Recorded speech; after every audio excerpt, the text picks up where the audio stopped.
Welcome to the Business Awareness Hour with Lisa and the Music Man. Live from Studio C, here at Media Stations in Bohemia, New York.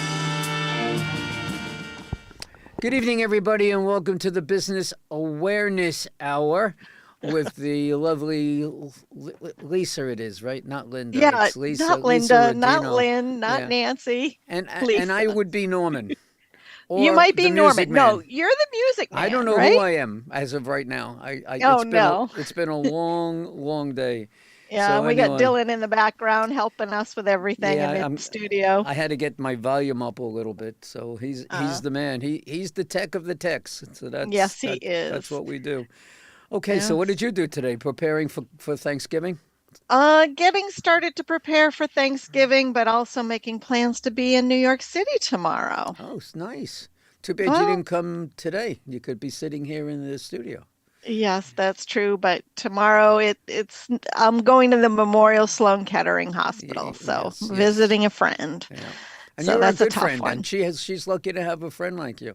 And we're Oh, lucky to thank have you. a guest like we have here tonight.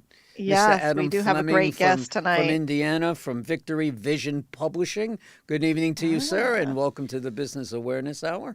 yes, Adam, So good welcome. to, thank you. It's so good to see both of you again. All right. It's been Yeah. a while. You're not in Yeah. the group anymore, so we haven't seen you for a bit. Yes. Well, things are busy here in Well, Indiana, so absolutely. You're Yeah. flying. I mean, people are going to really find out about you tonight, and especially Yeah. what you do. And what you do is some other people do it as well, but no one does it as good as you do.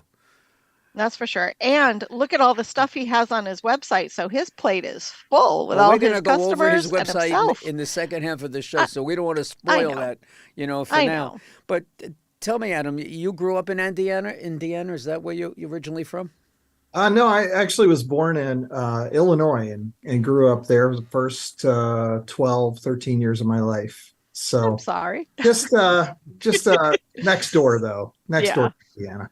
All right. So, Okay. and you went to school there like first 12 years, and then you went to Right. Indiana and you graduated high school, I guess, in Indiana. Did you play any No, sports? Did you do we anything? we bounced around a little bit. So Okay. after Illinois, we ended up in Congo for a year in Central Africa. In Whoa. the And then Congo. yeah, and then my family moved to Iowa, so I actually Well, went that's to a high school difference. in Iowa. Congo That's quite. to Iowa. Any similarities? Illinois and Iowa, not a whole lot different. Illinois and Congo, very different. Oh, Yeah, okay. Little yeah, contrast. yeah, There you pretty go. different. Yeah. So, So go ahead, Lisa. I was going to ask, what brought your family to the Congo? So my dad had been a conscientious objector during the Vietnam War, and he went Okay. with a program called PAX to do alternative service in Congo in '67 to '69 instead of The being war? Yep. drafted. Yeah. And so he had always dreamed of going back and decided to take the whole family. So connected with the United Methodists, World Missions, whatever. I don't remember exactly what their program is called, but so ended up in Congo for about 11 months Interesting. in Very the late cool. 80s. That was the late 80s. Wow. All right. So Interesting. then you came back here. You finished high school here? Finished high school in Iowa and then came to Indiana to go to college. This is where I met my wife. So she's from Pennsylvania, so we're kind of like in between Iowa and Pennsylvania, and we said we'll stay here. And then of course once you start raising kids, you kind of settle in and you Yep. buy a house and you are where you are. I always thought you lived in Pennsylvania because we had belonged to the same Pennsylvania group. And even though Right. I don't live in Pennsylvania, I thought that you did for some reason. I thought you were a native, but whatever it may be. So what did you want to do? We actually met some people from that group when we traveled to Pennsylvania to visit my in-laws. That's So we interesting. have connections in Pennsylvania. Okay. So what did you Uh, want to do when you grew up? Oh, I wanted to be a baseball player, but I'm 5'10" and sort of chubby and have bad eyesight. So It didn't Well, the work. I 5'10" can't has throw it very nothing to hard, do with so. it. There's a lot of ball players that are 5'10" or maybe even an inch or two less, but that have huge arms and a lot of muscles and can swing that Yeah. bat and hit a 100-mile-an-hour fastball. That's all you Yeah. need to do. It doesn't matter how tall you are. Yeah, Can you you hit got to that dedicate a lot fastball? of work for that. Yeah. Yeah. I mean, I had a little personal experience in 1985. I was in Yankee fantasy camp with all I mean, Bucky Dent and Whitey Ford and Mickey Mantle and all that kind of stuff. And I had a hard time hitting the ball at 60 miles an hour. I can't even imagine having experienced that and then hearing what these guys do is just absolutely amazing. That's a good story. See, that Yeah. would be a That good is. story for your book. So Yeah. so tell us what Victory Vision Publishing is all about and what you do.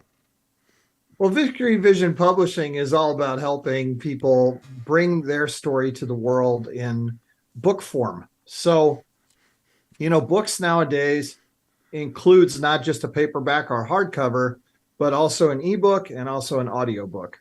So there are more and more and more formats now for how we engage books. And one of the things that I'm really fascinated by is did a little research on audiobooks and how they're trending.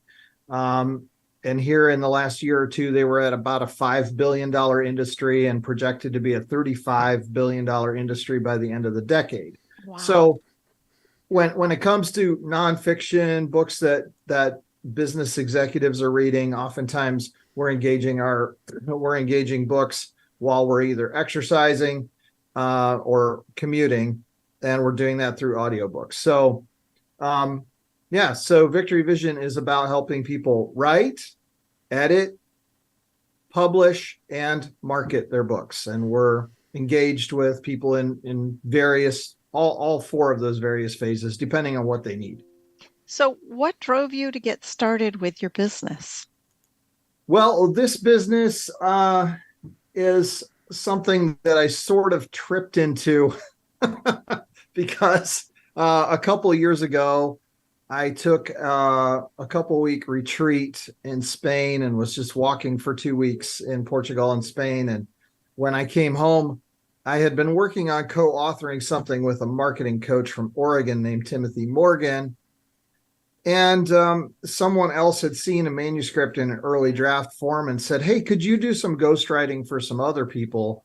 And as I helped 4, 5, 6 other people write their books over the course of 2022, I guess basically that year, eventually the owner of the company said, I'm getting ready to move away from this. Are you interested in taking over the business?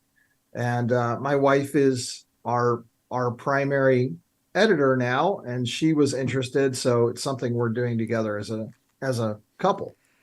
And so we said yes, and started in the beginning of 2023, January 2nd or whatever was our first day leading the company. Nice. Now, Very when you say leading, wasn't there a lady by the name of Julie Ballard? Correct. Yep. Who I was just she? had a little conversation with Julie this afternoon, and she did move on from the business, but she's still kind of in a founder role, giving us some advice now and then, or whenever we need it. If we have questions for Julie, we call her up, and she's very friendly. And so, Julie basically said, I want you guys to run my business, and I'm moving on to other things. And so that's how. So I didn't found this business. I'm the second owner, I guess I would say. Very nice. Unless I misunderstood, I had mentioned to you that I think I may have a lead for you. And it happened to be our guest that we had on Tuesday. Now, this is the part that I might have understood. When I told you what this person does with his brother, and they have like a daytime gig and a nighttime gig. And Yeah. This is the part. Did you say to me, I have a storyline for him? Or Yeah, I have okay. I have an idea of, because that's a comic book publisher, right? Mhm. Yes. I have a story that I think really a lot of people who've read the books about our character Jeff Stetson have said that it really ought to be a graphic novel, a comic book novel, as opposed to just something you read. And so, speaking of different formats that people engage, from audiobook to hardcover, there's also that whole comic book thing, and of course there's children's books. So you have the more illustrated book that that I would say that comic book area is the one place that Victory Vision is not dabbling in. But I have personal novels that I've written that I think would be fantastic graphic novels. Do a conversion, you know. So how So, does yeah. something like this work? Let's take me. I've been in 3 businesses basically my whole life. The first one that I was in, I was a headhunter. I was a corporate recruiter. By the time I was in it for over 30 years, I started as a complete trainee, didn't have any idea. And by the time I left, I owned a large piece of the company, had 100 employers. And then I went on to make my music business, bigger and better than it was because I had no time to do it, beforehand. What would you do with someone like me who now does concerts and I have TV podcast show? What would I have to do to get a book? Well, that's a great question, Norman. I think the first trick is so we believe in this is kind of our catchphrase, right? Everybody has a story to tell, and we just want to help you tell the story that the world needs to hear. So I think the first question I would start asking someone is, okay, you've had a very interesting and diverse career. That's really cool.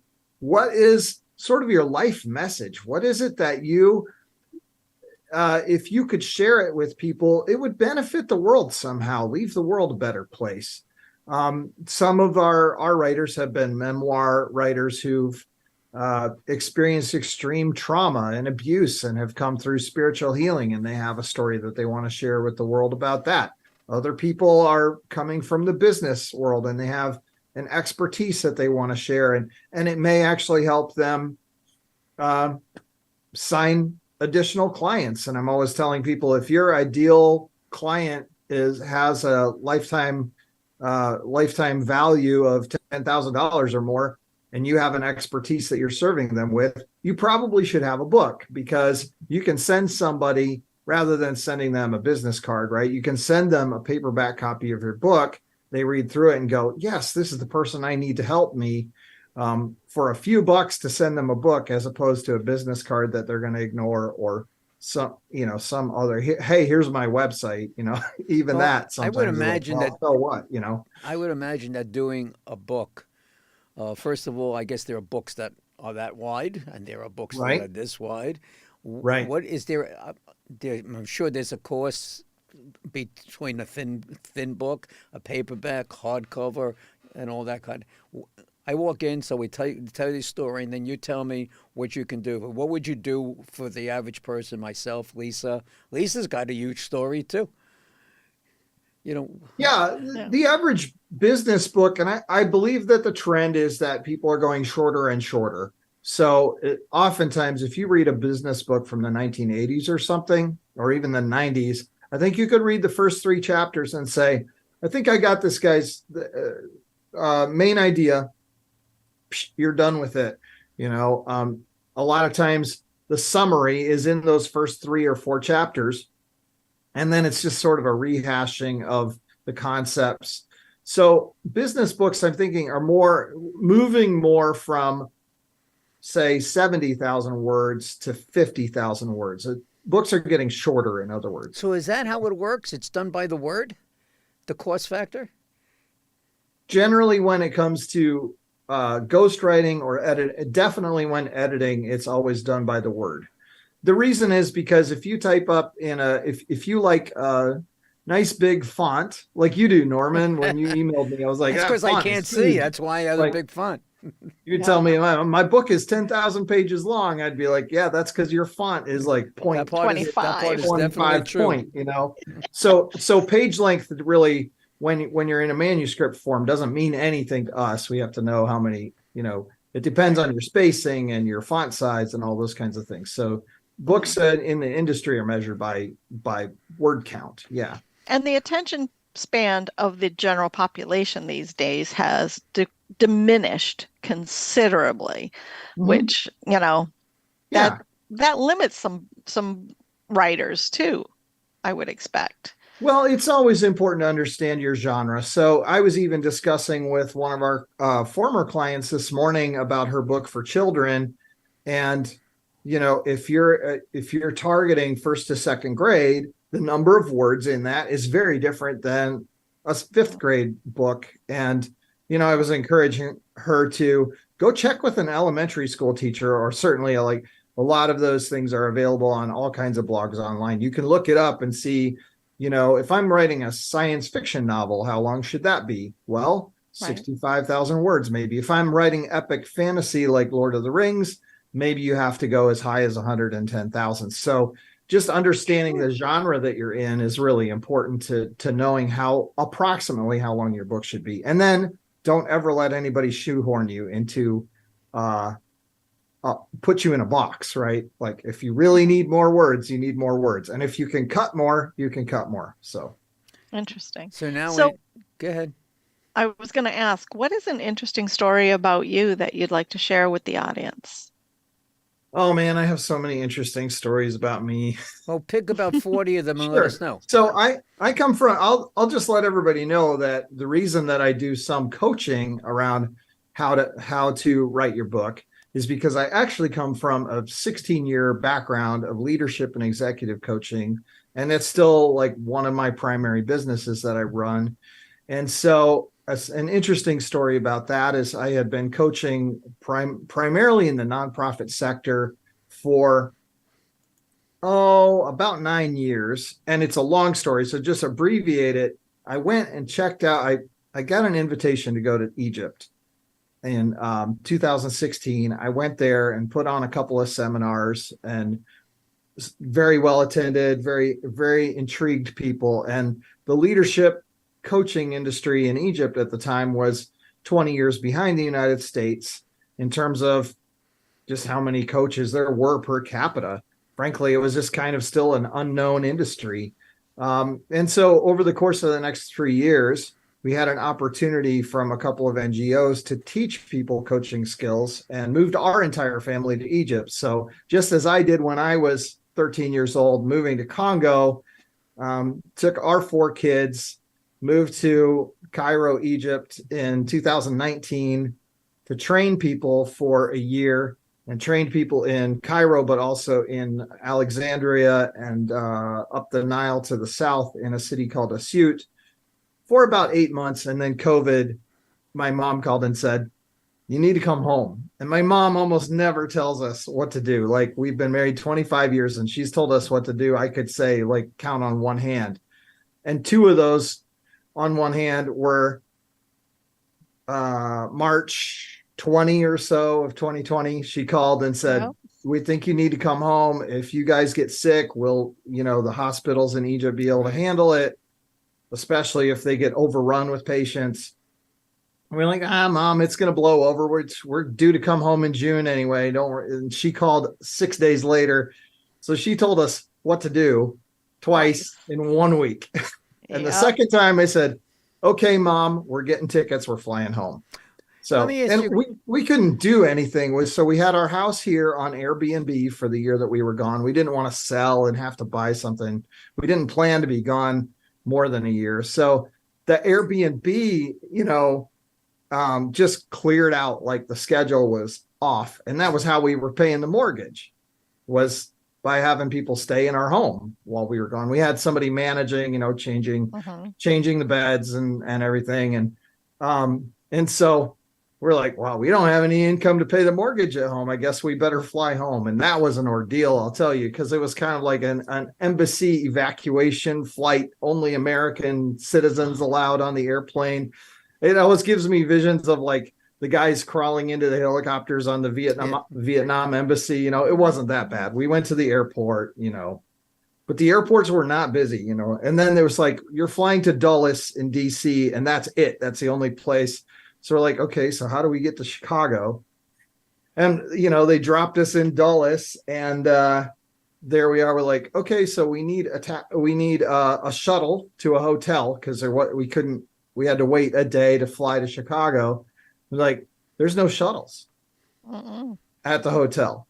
So we had to hire 2 taxis, and we had like 35 bags because we moved 4 kids and all our household stuff. We had 35 bags. Oh my The God. next day, we took the 2 taxis back to the airport, checked in at, I don't remember which airline. And if I did, I wouldn't want to say their name anyway, but it was like, okay, now we're going to charge you for all those bags going to Chicago, every single one of them, like $70 or something. It was rough. We got to Chicago and we're like, had invited a friend to maybe pick up a trailer and come and get us, put all those bags in a trailer, and he said, I don't know, with COVID, I don't think I should be driving to Chicago. And so we rented 2 vans in Chicago to haul our stuff to Indiana. It was nuts. I don't know. Is that an interesting story about me, or? That It's an is fascinating. interesting story about life. Well, let me go back Yeah. to India for a second. You did all this coaching there. What did you do for language? How did you handle their language, their accent, they handling yours? How did that work for you? Yeah, in Egypt, the main language is Arabic. But most of the people that I was teaching were what I would say upper middle class, Middle Eastern folks, and primarily educated not in the public school system, which any Egyptian will tell you is garbage, but educated in private schools where most of, I would say, let's see, maybe 50% of my students spoke pretty good English. Yeah, that works for you then, I guess. And but we always had a translator, an interpreter. Oh, okay. So we always had an interpreter who would, so obviously training takes more time when you have to stop and let someone Catch up. interpret, let everybody catch up.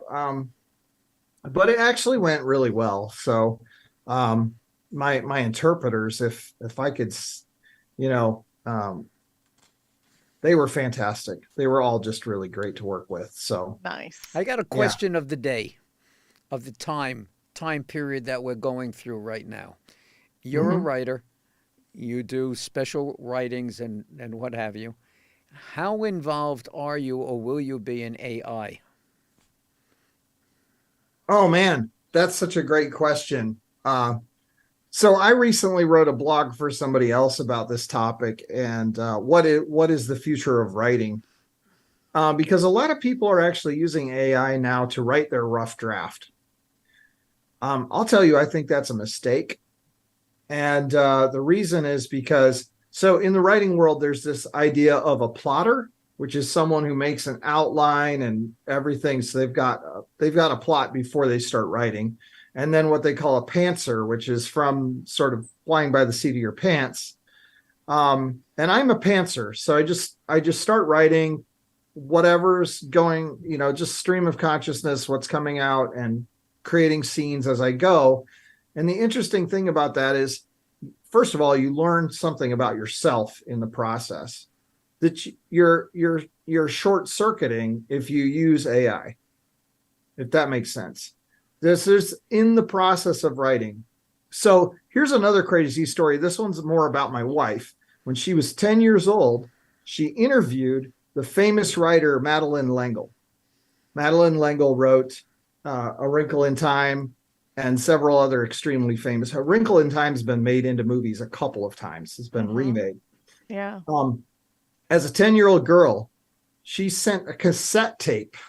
So she recorded herself asking a question and then left 30 seconds or a minute for Madeleine L'Engle to record an answer on the cassette tape, and then recorded another question. She probably sent her 7 or 8 questions. And we had a recording studio engineer recently digitize it for us. And she asked Madeleine L'Engle something about, where do you get all your ideas? And she said, mostly it happens during the writing process. It's when I'm writing that the ideas come out. So that's why I'm saying when people just say, hey, here's the synopsis of a story, chat GPT, spit out a rough draft for me, they're short circuiting all that potential beauty that can come out in the moment as you're writing. So that's kind of my biggest concern about using AI to get yourself a rough draft. Yes, it's much faster. It's unbelievably Well, faster. it's not even a question of faster, which is a Right. big thing. But when you and I have and I'm guilty because I think that it's an amazing tool, and I think it's going to be great if people control it, as best you can. If you let it get Sure. carried away, it's going to be a problem. But I'm not the most educated guy in the world. I think look, I'm 75 years old. I've done pretty well in my life, without AI, But Right. I have to admit that I have put some stuff in there when it spits it out. It's not me. I mean, it's really, really well written. It's punctuated.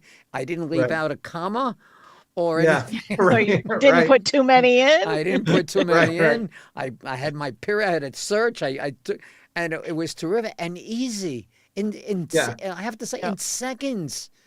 Yeah. You get this, Yeah. what I would call a masterpiece, something that I would normally, and anybody who knows me knows I don't write like that. I don't even Yeah. talk like that. So, Yeah. Right. Yeah. But Adam, with what you say, yes, what happens to those kids that are spending too much time on the screens? They don't have time to stay in their minds and build Yeah. stories and create on their own, which is Right. sad. Right. Yeah. I'm so proud of my daughter. She's 13 now. And on New Year's Eve last year, when she was still only 12, she had a draft of her very first novel, and she had a goal of finishing it before the new year. And we were having a party, just having games and snacks and whatnot, as you do. And I hadn't noticed that she had left. And then at about 11:20, she came downstairs and she said, "Dad, I finished I finished the first draft of my novel." Oh, I was wow. so proud of her. It was so Awesome. cool. So it's really exciting when you meet young novelists, young writers who are willing to just engage, because that process, there's so much of the art of writing comes in the process of writing. And we can point to Madeleine L'Engle and all the way back to the beginning of time, that people learned more about themselves and discovered their story as they went. And those are things that you can't get with chat. So I believe that it is extremely useful if you want to use even Grammarly, a program like that, to run your draft through, to make sure that you're catching all the. I wonder how much, and I asked my wife about this too, how much are we looking at whether or not a proofreader, a human proofreader, is going to be necessary? And she said, I've caught people putting in like innuendo in a memoir or in a business book that that kind of means something you don't want to say right now. Yeah. And I don't know if, maybe at some point the machines will be good enough to catch that stuff too. But I think there's still the human element of, do you know how this is going to feel to read this for someone? Is a machine going to be able to say, this is really arrogant? Not the place. Yeah. Right. Not the place for this. Not the place, or your Unless you readers ask. are going to think you're arrogant or whatever. If you ask the AI, you may wind up getting an answer that shocked the crap out of you. That's true. It's true. The AI might say, "Oh yeah, this is really arrogant over here. Highlight this." It could be right, could be wrong. I don't know. I haven't played around with it enough yet to say whether I would personally, at this point in history, I would not trust AI as the only thing proofreading my stuff. Gotcha. I think it needs a second set of human eyes. Speaking of proofreading your stuff, how do people get in touch with you so you can proofread their stuff? Oh yeah, Victory Vision. Well, obviously we have victoryvision.org. So, and we're going to look at the website later, right? Correct. Yes. And if they just want a direct line to me and send me a text and say, "Hey, can I get an appointment?" It's 574 238 7872. I'll say it again. 574 238 7872. That is my cell phone. So please don't abuse it. Yes. Adam, Normal business hours. Adam, Well, I won't respond if it's a Saturday. Is there a waiting time to get an appointment with you? Is there a waiting time? Yeah, in other words, when somebody calls you up on a phone, you could be in a meeting, whatever. I'll put, I would recommend not calling me, because I do still do some leadership coaching, and that's a one-on-one meeting where I'm on a Zoom call like this. I'm not going to answer the phone. So texting is much better. Well, let me just inform you that half the show is over. So we're going to go to a commercial. I told you this thing's going to go really, really fast. And you're a good guest because you're articulate and you speak and you got stories to tell. So you're an ideal type of person. Maybe I'll write a book about you. Oh, I love it. Yeah, but I think I need to introduce my daughter to you, because she wrote something a bunch of years back and it's just kind of sitting on the shelf, and she needs to dust it off and get it published. Send it to Adam. All right, we're going to be back in 2 minutes, ladies and gentlemen, so we can pay some bills here and I can buy my holiday turkey. Go. My name is Lisa Rodino. I am a commercial loan advisor and broker. Have you been finding that your business's cash flow is not where you need it to be? Have you found yourself taking from your personal accounts to meet your business's obligations? Have you found that those quick solutions of quick money are starting to get awfully expensive? My job is to find the right funding products for my clients, so they can get back to working in their business and give me the task of finding the best options for their situation. Give us a call today to learn more. 516-268-0350.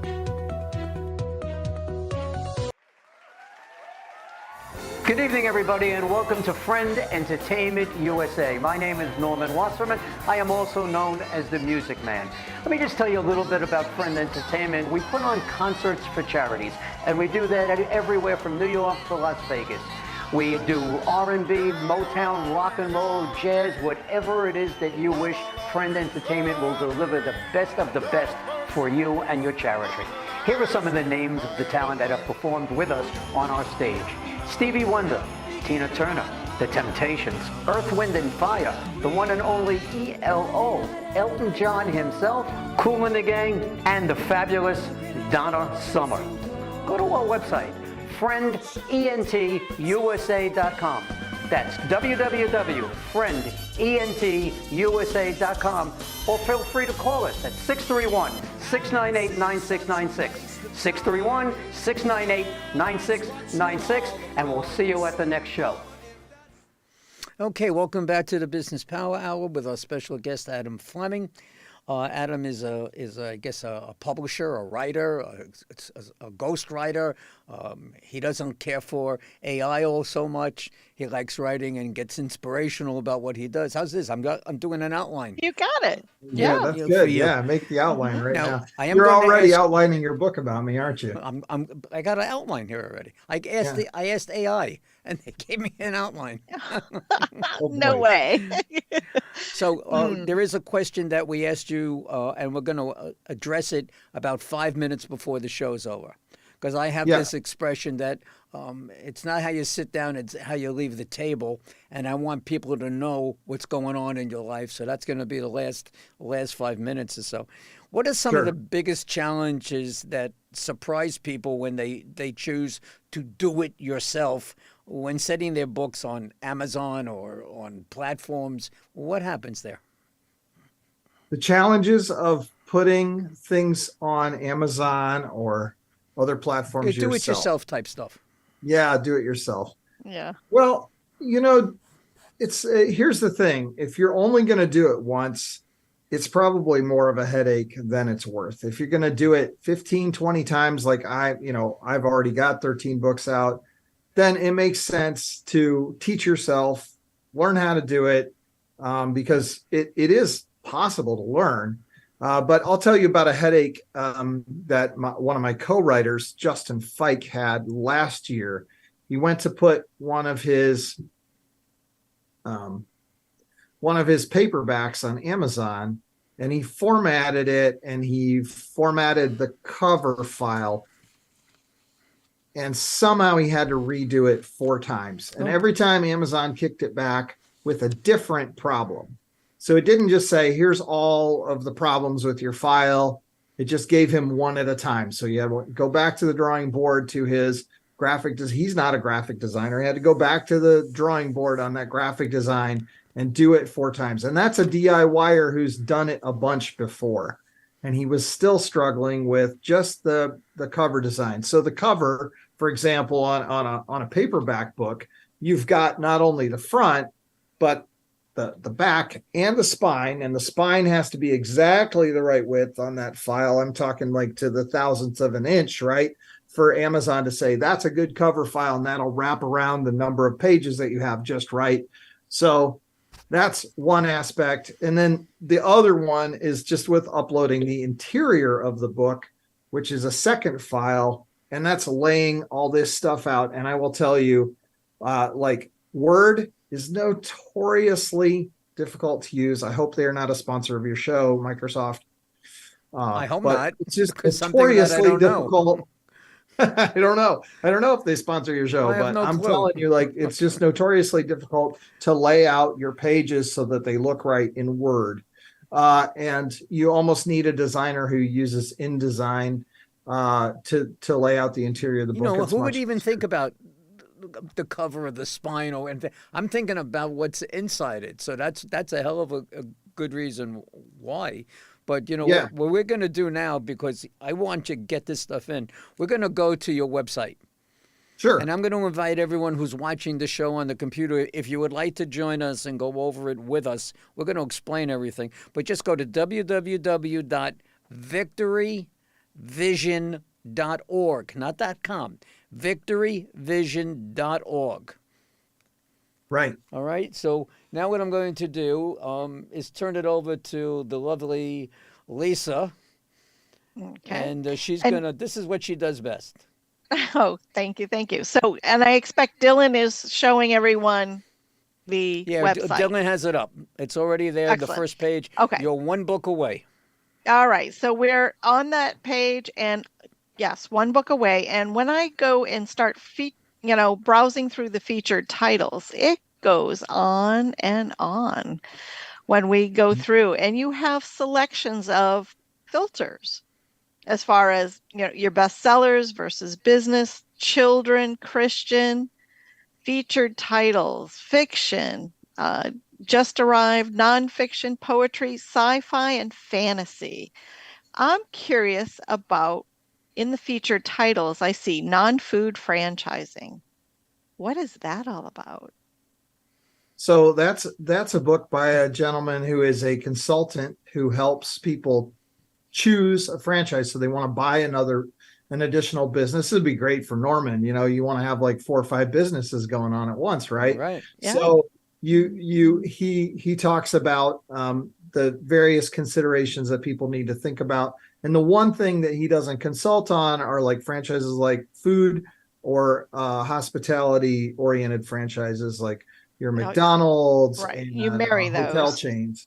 Yeah. He stays away from hotel chains and food and everything else. And it's amazing how many franchises that you can get into for the low price of whatever, $150,000, whatever it is, or even less sometimes. There's asphalt driveway. There's, there's all kinds of stuff where they've already got all the structure and all the systems set up. So I'm glad you asked me about a book I actually have read, because there are a lot of them on there that were done by our founder, as we were talking about before. Julie worked with a lot of those books. So this is Right. only really since you're looking at about 60 books on that book page. Adam, that let we've me done ask you a the last question. 3 years. Let's see Yeah. if you can give me like a one sentence about each of the books that we're looking at. Like Jungle O's. Who wrote?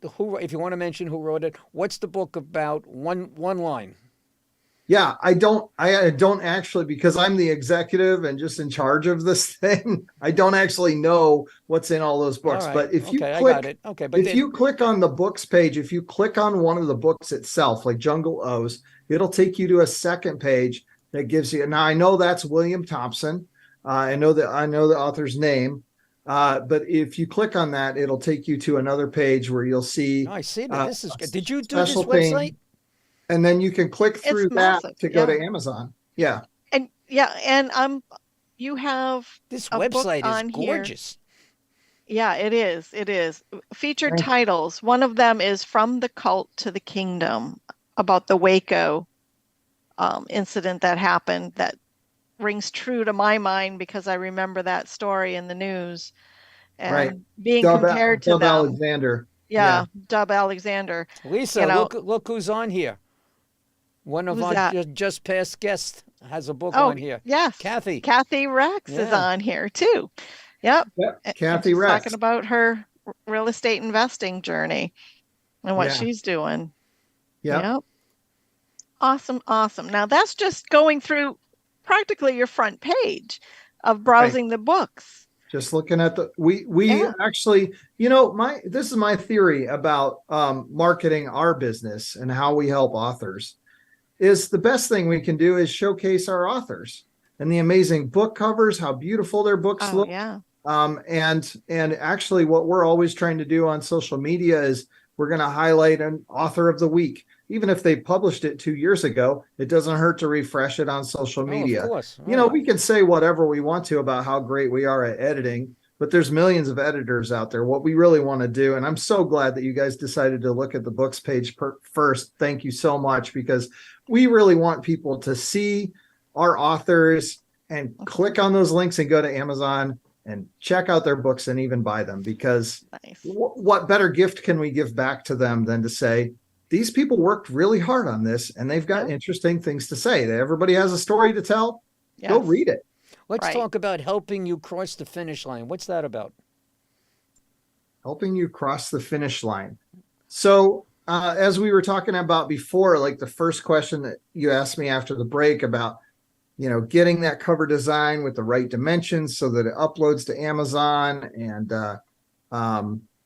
getting the interior up formatted properly so that the pages don't, the words aren't running off the page or something. Mm-hmm. Whatever it is. So writing a book is like a marathon. Sometimes you need a drink of water halfway through and somebody hands you a cup. Sometimes you need a pat on the back or someone to cheer you on. So there's those 4 stages of this race that, first you have to write the book, and 98% of people who sit down to write a book never even finish it. Lisa, as you said, someone who put it on a shelf. If you've put it on a shelf, come talk to us and we'll help you get it across the finish line. So what that's really about is whether it still needs to finish being written, whether it needs to be edited with that second pair of eyeballs so that you make sure that you don't have any major gaffes, right? Faux Or pas. insult Yep. people, faux pas, right? And then helping you do all that uploading stuff. Or if there's at any point somebody says, hey, I want to take it from here myself. Well, it is your race to run, right? Right. So if you're ready to take it from there and you want to go and do the research on how to upload it to Amazon, or if you feel comfortable that you can do your own graphic design, great. You don't have to. So we can do a lot of a la carte stuff, but Nice. ultimately we want people to see people actually get across the finish line where they have, like I always say, my very first novel, White Buffalo Gold, 2012. The day I opened the box and held this in my hands Yeah, that's great. was one of the most rewarding, proudest days of my life. Lisa, take Awesome. everybody to the blog. To the blog. Here we go. Let's see what you have on the blog. And it's We've, opening up. How to Ah, write a query letter for novelists. yes. Yeah. And actually, So that was if- written on my if- birthday. If people don't want to self-publish, then they have to write it. Generally with novels, they have to write a query letter to get one of those New York agents at one of the big 5, like Penguin Random House. You need an agent. You don't just go to Penguin Random House and say, I have a Right. book, because there's 10 million people in this world that have a book, and Penguin doesn't want to talk to any of them. Exactly. I'll talk You to need agents. representative. You Yeah. got to get a representative, and there's a very specific format for how you write the query letter. So we actually had we're networking all the time. So we had Yes. Beth Barani wrote that blog for us just a few weeks ago. How do you determine how many pages your book's supposed to be, especially your first book? What's the Yeah, that comes analytics on back that? to knowing your genre, and then how many. Remember we talked about earlier, like the word count is really important. So you look up. I would just say look up your genre online, or even just go to a Facebook group for writers and say, hey, I'm doing science fiction, or I'm doing a cookbook. How many recipes should I have in a cookbook? Yeah, it really depends on the genre. And then it's more based on word count, and the pages they'll sort themselves out.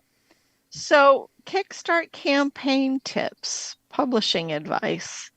Who's that on that cover? Is that Justin Fink? Yeah, Fike. Fike. Justin Fike.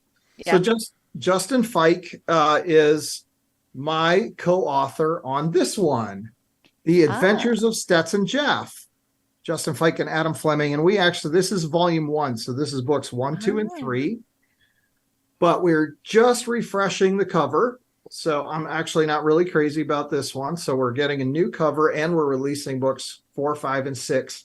And we have a Kickstarter going on right now. There's like 6 days left. And so if people look me up on Facebook, just find me, Adam Fleming, or go to Kickstarter and look for, I guess you could probably just type in Stetson Jeff on Kickstarter and you'd find our current Kickstarter. But Justin launched his books in 2020 and grossed top line revenue over $10,000 in about 17 days on Kickstarter. So Adam, Kickstarter is a well done, like GoFundMe type site. It's like GoFundMe, but more for artistic and creative projects. Yeah. And one of the big differences, you set a minimum level that you have to reach. For example, if you want to make a short film and you're going to need $10,000 to do it, people can back that film. But if you don't get $10,000, Kickstarter assumes, well, you don't have the money to meet your budget, so you can't do the project, and they don't charge anybody's credit card. But if you do reach the threshold that you set, then of course you get that, and you find ways to encourage people to give more. So like, hey, we want to do this really cool, half-hour movie, but we'll add some cool CGI if we can get another $10,000 or whatever. You just triggered something for me. Yeah. Obviously, we all know that I'm in the music business, but I'm in the music business about raising money for charities. Yeah. Okay. I've never thought of it. I thought it disappeared, GoFundMe, whatever it may be. Are there people that can get you started in this and fill out the necessary papers and whatever for a fee? Right. Exactly. Yeah. Yeah. At our company, Justin's our main guy, our main consultant on that. And what you could do for a charity, if you wanted to have a concert, for example, would be to sell the tickets through Kickstarter, and you have to sell enough to have the thing launch. Just like a movie, if you said, we need $5,000 to bring this act in, we're going to sell the tickets through Kickstarter. And if we don't reach the threshold, the act doesn't come in. We don't do it at all. And so you have a much lower risk. Nice. Yeah, we could totally help somebody set something like that. This is a little difficult. That would be a little difficult for like what I do, because you have to give somebody an email ticket, or there's no more paper tickets. Paper tickets are done. So if you do it through the internet, then you have to have a ticket service, like Eventbrite or Ticketmaster or whatever. There's a fee. That's not gonna work. I think it could still work, but that's a longer discussion. Can you have Justin call me? Yeah, he wants Justin to call him, but I want everyone to know how to reach you. So what's the number? Right. The number to reach out to us is 574-238-7872. Should I say it again? One more time. 574-238-7872. And Victory Vision would be, obviously we're in publishing, but if somebody needs help with a Kickstarter, we can do that too. So. Okay. And during normal business hours. So let's not forget that. We don't want anyone calling you in the middle of the night. I leave the cell phone in my office at night. So if you call me when I'm done for the day, text is always better. This is one of the nicest websites I have ever seen. Yours. Yes. One of the what? Nicest website. Well done, colorful, colors, clarity. Everything is easy to read. It even has capitals like me. And I also like, the titles that you have for your author exclusives, how many pages should my first book be, or Mhm. writing your grief. That's a tough topic to go down. Yes. Who We, wants to share that grief or put it on paper for others to see? That's Bef- got to be Well, I think that's a consideration that not everything necessarily needs to be released. Writing can have yeah, a different purpose than right. publishing. And one of the things to consider when you've written something quite sensitive is, does it really need to be a book? Do other people need to see it, or is that just for you? Is that your therapy, Well, I would basically? imagine a lot of people Right. it is for them. Yes. Yes, I Yes, think but so. not to publish for the world to see, All right, Adam, I want to Yeah. continue because the clock is ticking and we Yes. have too much more stuff. Just explain. I'm really excited for you. This is a really good show. I like this. Services and printing. You want to Service- touch on what they are. We can see the prices and we could read. Right. You can But see the prices. Well, I think just to recap in a nutshell, we help people write the book. So that's either we do it for them with ghostwriting, or we coach them through the process and stay with them when they feel like, oh, I'm never going to get it done, or, whatever. So that's one service, is helping people finish writing the book. The second one is editing and proofreading, making sure that it looks great when people read it and they're not distracted by bad punctuation or spelling or even just clumsy sentences, right? The third part is, if people have already gotten all that stuff done and they even had somebody proofread it, and they're saying, I really tried to set stuff up on Amazon, but it was really confusing. Can you guys just do it for me? Then we can do that part. So that's what we call the production piece. And then when it comes to marketing, that's the fourth thing. So those are the four major categories that we're dealing with for people. And obviously there's some crossover. You have to think about your marketing a little bit as you're drafting your book in some ways, or as you say, like, you have to think about marketing when you're thinking about, what should my word count be? How long should this be? Well, if it's for a third grader, it should be about 1,500 words. So Right. you're already thinking about your target audience as you're beginning. So well, they you do got to have say overlap. this is just phenomenal. This really Yes. really looks great. Let's jump back into some of the questions that we want to get to you, because we only got about 8-9 minutes, left here. Great. And there's that question that I want to ask you before we get off. Where do you see the audiobook industry going? I know my wife is an avid audiobook listener. Yeah. She doesn't listen to the news on the radio when she's driving. She, has enough of music from me, so she doesn't need that. So Yeah. audiobooks. Yeah. Yeah. I saw a report saying it's headed for a $35 billion industry by 2030. And of course, that's a projection. Who knows? But I think you're right. It's definitely, that's something that we can also handle for people too. If they say, hey, my book's already out and I'm interested in getting it done in audiobook, we can even just do that part for them. That's Nice. good. So, in your own opinion, what are the best and worst reasons to write a book? The best reason to write a book is because you have a story to share with the world. And the worst reason is to, oh man, try to prove you're something that you're not, maybe. Okay. I'm sure you've had those people. Yep. Sure. I mean, it's Or- important to be self-aware, right? Right. Or and you've it's had probably- someone tell you that you have to. No. No, Yeah. you don't have to. And Yeah. and yeah, and any sort of shoulds, right? You should do this, or you should finish your book, or you should take those therapeutic writings and put them into a book.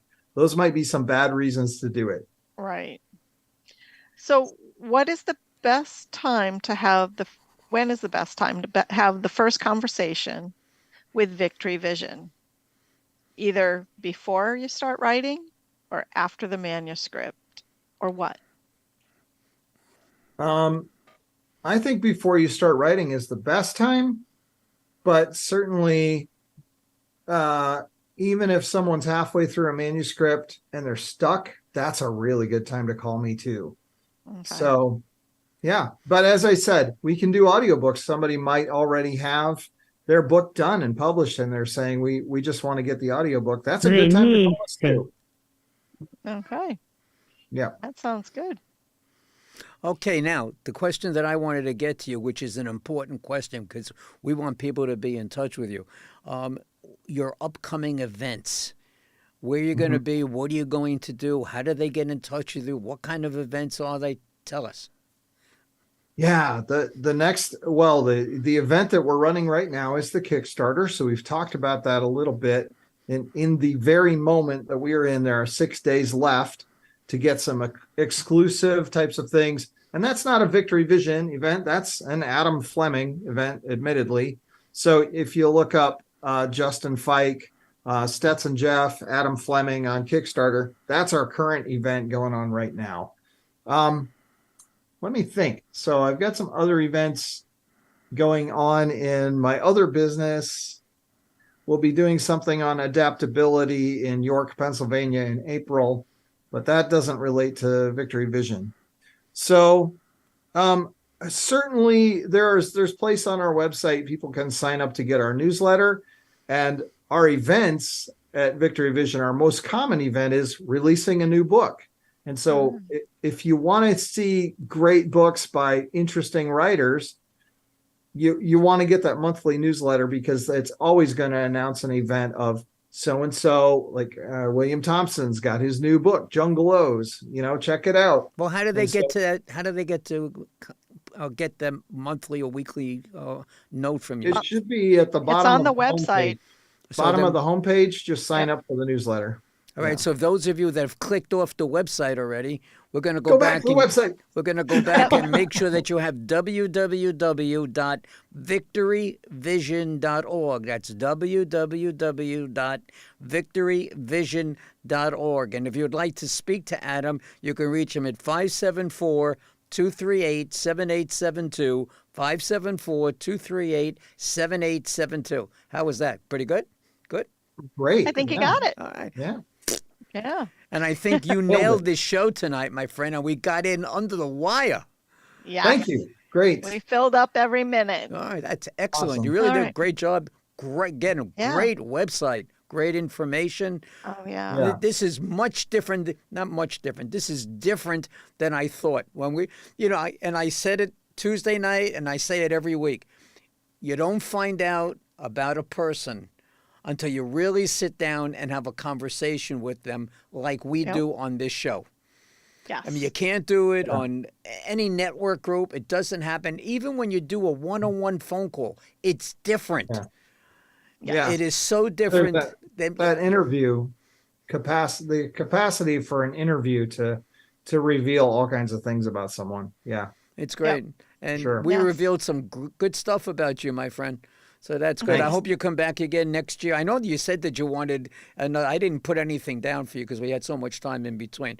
But, I wish you a very happy Thanksgiving, healthy and happy to Yes. you and your family. Let's keep in touch. I do want to find out about that fundraising type of thing because it gave me an idea to really, in my last couple of years of doing, I want to leave an imprint. Yeah. There you go. Yeah. I think there's a real potential for your people to, if they have enough lead time, right, before you book the act, to say run a Kickstarter and see if you can sell tickets for the act. Not And a if you bad sell idea. enough tickets and you hit the threshold of 5,000, you can certainly go beyond it. Kickstarter doesn't cap you. Well, I'll explain what it is and how we do our thing to your associate if you can get him to call me whenever the time is right. And I'd be more than happy sure. to chat with him. Yeah. And that's it. Well, thank you Yes.